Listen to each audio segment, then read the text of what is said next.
Shalom. First and foremost, I want to give all praises, honor, and glory to Yahweh, Bahasham Yahushai, Bahasham Rachak Wadash. Double honors to the elders and the apostles of Great Millstone, and peace and blessings to the elect. And today we're going to go into the book of Isaiah chapter 9.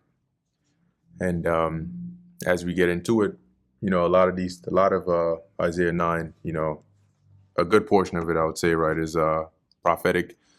But as we go into Isaiah 9, it's pretty much continuing from where Isaiah left off, at least to us. But I'm sure in his time, it was all in one saying. But where he left off, basically at the ending of Isaiah, the 8th chapter, right, as he mentioned, particularly in 22, right, and they shall look onto the earth and behold trouble and darkness, dimness of anguish, and they shall be driven to darkness. Right, and then he continues, nevertheless, the dimness shall not be as was in her vexation. So, as we went into in the 8th chapter, right, overall, that represented like the judgment and the harsh times, right, that the Lord brought upon them.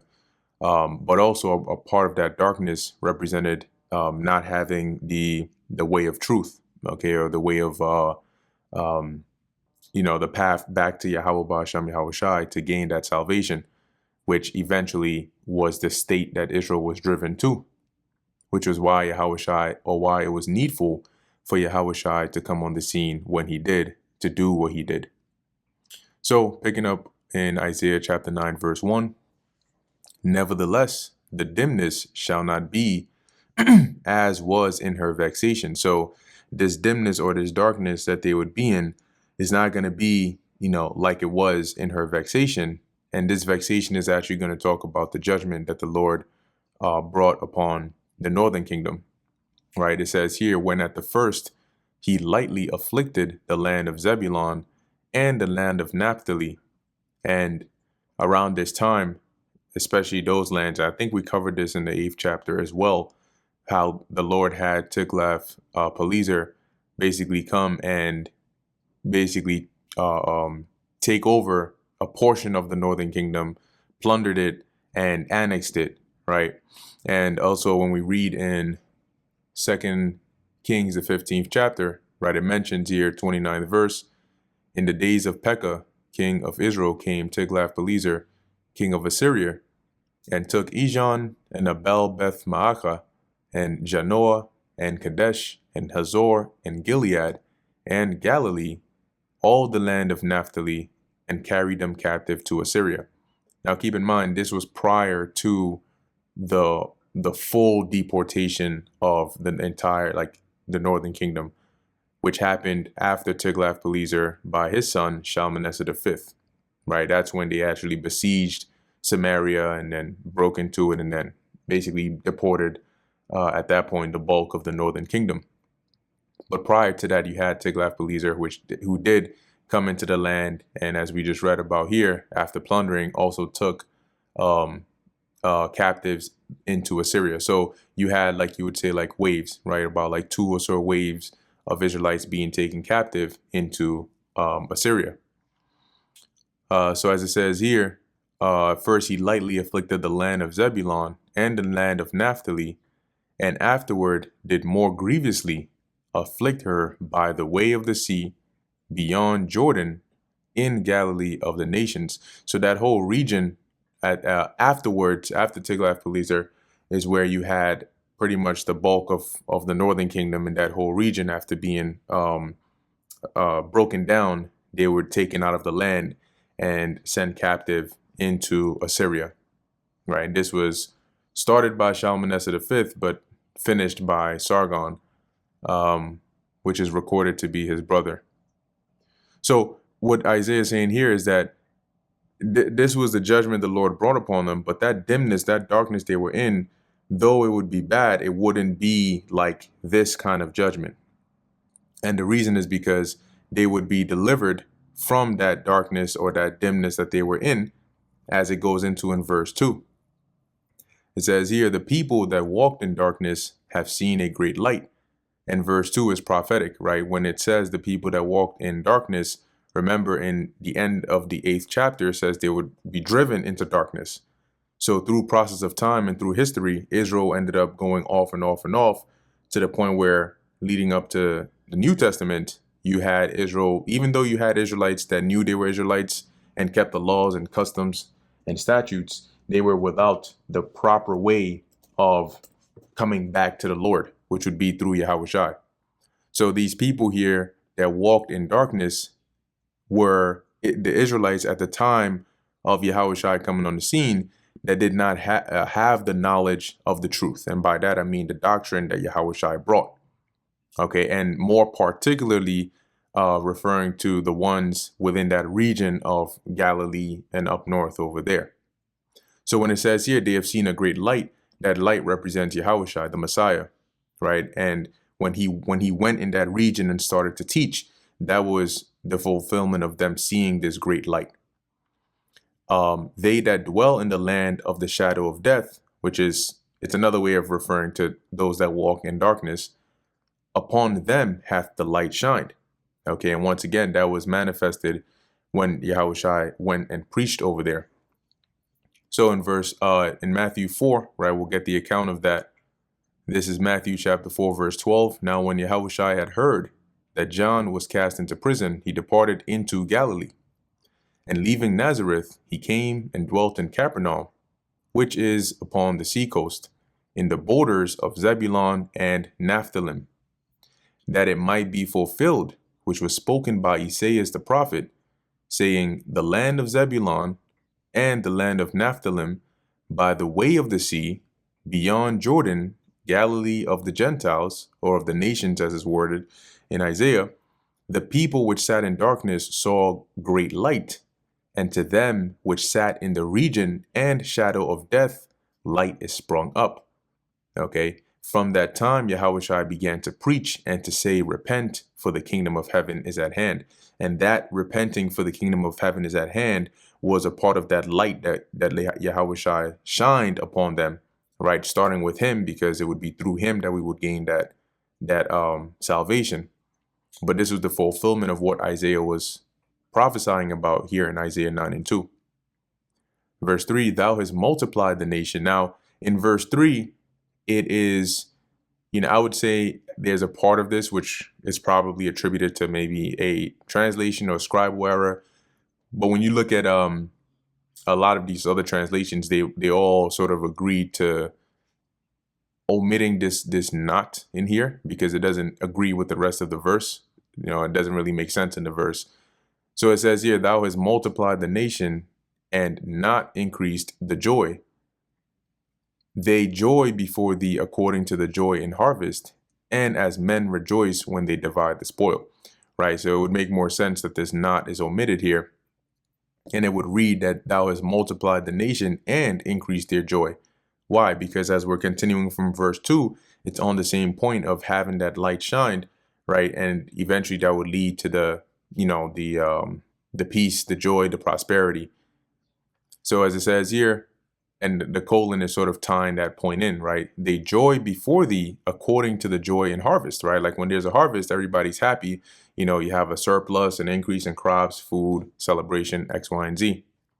As men rejoice when they divide the spoil, right? Imagine you either go to war or, you end up, coming across a good spoil, right? It's with joy that you divide it. Verse 4, for thou hast broken the yoke of his burden, right? And the his here being Israel. So this is signifying that point in the future where the Lord would completely deliver us from all of our oppressors. All right, though it's worded as though it's one, right? It's to signify freeing Israel from the burden of being under these nations. So as it says, for thou hast broken the yoke of his burden, which the heathen that laid the heaviest burden upon us is Esau, Edom. But as it says, and the staff, so the yoke is like the actual yoke, right? Imagine you have an oxen, or even a slave. You put that yoke on them, which signifies servitude. And the staff of his shoulder, which is like a staff or a rod or a whip of chastisement. When you go into the word shoulder, it goes into like your back or your shoulder blade. And either as an animal or a slave, that would be used to like whip you, to keep you in check. It says the rod of his oppressor, as in the day of Midian, right? So making reference back to the time when the Lord delivered us, using Gideon, right, in the 300, and he did it in a miraculous way, right? To where he basically turned, the enemies against each other and so on, and basically delivered us. So that's that joy, right? Because the Lord has delivered us, and he will again in this miraculous way. And then it goes into verse 5. For every battle of the warrior is with confused noise and garments rolled in blood. Now it's interesting because that deliverance in Midian was kind of like that, right? And just generally wars in the ancient world were with confused noise, a lot of sounds on the battlefield, right? And people getting cut, stabbed up. That's where you have your garments being rolled in blood. But this, right, this battle in which would lead to our deliverance will be with burning and fuel of fire. All right. And that battle that Isaiah is referring to here in the 5th verse is going to take place in our time now.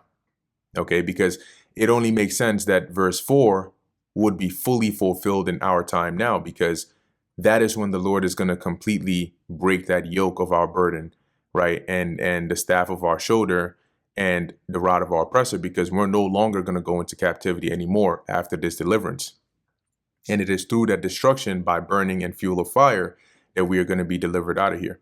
And that's going to be by World War III, right? That's that war that will be fought with the missiles, right? The bombs and so on and so forth. Verse 6, for unto us a child is born, and that child is Yahushua, the Messiah. So unto us, meaning unto the nation of Israel, right? Yahushua would be born. Unto us a son is given, and the government shall be upon his shoulder. Now, the shoulder represented, it signified sort of like bearing or carrying, right? If you had a yoke, it would be put upon, bared upon your shoulder. If you were carrying a sack or, just carrying anything, typically in the ancient world, you would bear it upon your shoulder. So that was to represent that this son would bear the government. He would basically take the responsibility of bearing that rule. And his name shall be called Wonderful, Counselor, the Mighty Power, the Everlasting Father, the Prince of Peace. And these were titles attributed to Yahushua. Verse 7, of the increase of his government and peace there shall be no end. And that government goes into his rule. So he's going to have that everlasting dominion, right, without end. Upon the throne of David and upon his kingdom to order it. Because Yahushua, basically, he is a descendant of David, right? And it's going to be the house of David that is going to be the head, right? That governing body at the very top of that with Yahushua. It says, and upon his kingdom to order it and to establish it with judgment and with justice from henceforth, even forever. And the scriptures tell you, right, that all Israel shall be saved, and it will be a world without end.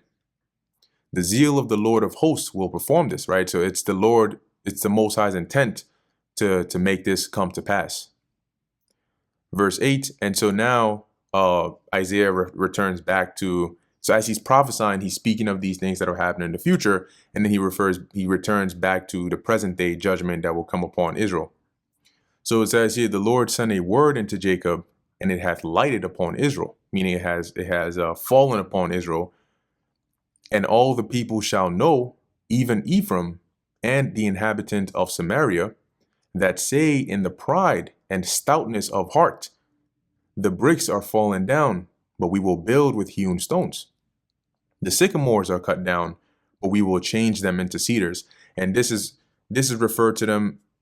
This is to signify the stoutness of their heart and their pride, because here it's signifying that when the Lord brought judgment or brings judgment against them, they're still proud in their mind, and rather than repenting to the Lord, they in a proud and rebellious spirit are like, we're going to be unfazed and we'll still come back and build again. Right. So they're basically keeping their heart hard against the Lord. And that's why here refers to the pride and stoutness of their heart. Verse 9, therefore the Lord shall set up the adversaries of Rezin against him. And Rezin was the king of Damascus or Syria. So here the Lord is saying, so as a result, since you think you're so bad, right, and you don't want to humble down, I'm going to bring up all the enemies of your ally, Rezin, right, against you and join his enemies together. So I'm going to have them form an alliance with each other to all come against you, basically. Verse 12, the Syrians before and the Philistines behind, and they shall devour Israel with open mouth, which is to signify that the Lord will bring these nations, right? He names a few of them here, against Israel. So though they were allied under the reign of Rezin, Rezin didn't live forever, right? And so similar to how in ancient Egypt, the Pharaoh that knew Joseph treated us well, but when he was dead, that relationship was gone. So the Lord's saying here, he's going to bring this judgment against Israel by the hand of these nations for their stiff-necked and hard-headed ways and trusting in their own power. For all this, his anger is not turned away, but his hand is stretched out still. And that represents, even with all this and the judgment the Lord is bringing, it's not enough, or it hasn't appeased his wrath. So his hand being stretched out still, meaning he's continuing to bring judgment. For the people turneth not unto him that smiteth them, neither do they seek the Lord of hosts. And that is a representation of what they were saying here in verse 10, right? So rather than repent and humble and turn to the Lord, they're not seeking the Lord still. And that's why in the first chapter it says, why should he be stricken anymore? Verse 14, therefore the Lord will cut off from Israel head and tail, branch and rush in one day, right? Which is to compare the height, the nobility, the rulers to even the average individual, right? And that's the comparison between the head and tail and the branch and the rush. So the branch is like a palm branch or a tree, which is more exalted than that of like a bulrush. So in one instant, the Lord will bring judgment upon them all. The ancient and honorable, he is the head. The prophet, and the prophet that teacheth lies, right? The false prophets, he is the tail. So from the top to the bottom, they're all going to get that judgment. For the leaders of this people cause them to err, and they that are led of them are destroyed. And this is something that's been reoccurring in Israel, right? It was prevalent back then, but those same spirits that did the same things are back here again in similar positions doing the same thing. And just like the Lord brought judgment against them back then, he's going to bring judgment against them in this time. Verse 17, therefore the Lord shall have no joy in their young men, neither shall have mercy on their fatherless and widows. For every one is an hypocrite and an evildoer, and every mouth speaketh folly. So even from their young men to the lowly of them, they're all still wicked and evil, right? So here it is, you'll go and beg and call out and say, oh, these rulers are oppressive and wicked, but you're a poor man committing adultery, or doing some form of wickedness and worshiping idols. And every mouth speaketh folly. For all this, his anger is not turned away, but his hand is stretched out still. So for all this, right, even after all this, the Lord is still bringing judgment. Verse 18, for wickedness burneth as the fire. And this is talking about their wickedness. And now he's likening it onto, and I think this is similar to what Amos did as well, right? He's likening the wickedness here to be so intense, it's like a fire, right? It says it shall devour the briars and thorns and shall kindle in the thickets of the forest, right? Those bushes, and shall mount up like the lifting up of smoke. So imagine like a wildfire that goes out of control and is burning and everything and creating this big puff of smoke in the air. That is how the Lord is likening the wickedness of Israel at this time. Through the wrath of the Lord of hosts is the land darkened, and the people shall be as the fuel of the fire. No man shall spare his brother, right? So at that time, this is like the general judgment the Lord brought upon them. But prophetically, right, and we know that because of, the mention of the people being as the fuel of fire, right? In this time, the land that's going to be darkened is Babylon primarily, right? And the people are going to be the fuel of the fire. So when those missiles hit, pursuant to 2 Peter, the elements melting, guess what? People are part of those elements that are going to melt in here, okay? But as it says here, no man shall spare his brother. And then it emphasizes on that in verse 20 and 21. So in verse 20 and 21, it deals with like the state of Israel at this time when the Lord started to bring judgment and the structure of the nation, even though it was divided, started to decay more and more, to where you now started to have more civil war, moral decay, plus the adversaries, right, the Assyrians coming against us. Verse 20, and he shall snatch on the right hand and be hungry, and he shall eat on the left hand, and they shall not be satisfied. So this, it sounds like it, but it's not literal cannibalism, right? As them eating their own flesh, right? But it's referring on to them basically eating each other, right? Which is like attacking each other, division, civil wars, and so on. It says here, they shall eat every man the flesh of his own arm. And so the left and the right is likened on to the neighboring tribes, right? And the flesh of their own arm is likened on to like self-destruction, right? So the rulers ruling in a manner that brought that wasn't conducive to, you know, a peaceful reign that would then preserve and sustain the people, but also these tribes, these intertribal wars that they were having. And when you read the book of Kings, you'll see it all throughout. As it says here, Manasseh, so it emphasizes this, what he means by this, right? Manasseh, Ephraim, Manasseh, right? Eat on the right hand and then eat on the left. And they together shall be against Judah. For all this, his anger is not turned away, but his hand is stretched out still. So it's to represent how they would basically be going against each other. And just a couple of precepts here that use similar wording, right? This is Psalms 27:2. When the wicked, even mine enemies and my foes, come upon me to eat up my flesh, they stumble and fell, right? They stumbled and fell. Obviously, when they came against King David, they weren't actually about to eat his flesh like cannibalism, but it means they were coming to hurt him or cause harm to him.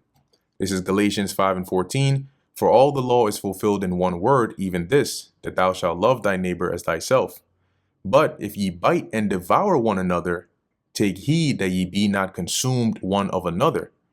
This I say then, walk in the spirit, and ye shall not fulfill the lust of the flesh. See, and Paul was referring here to that division, you know, of coming one against another. You know, it would eventually lead to like this back and forth and this ultimate destructuring of that body. All right.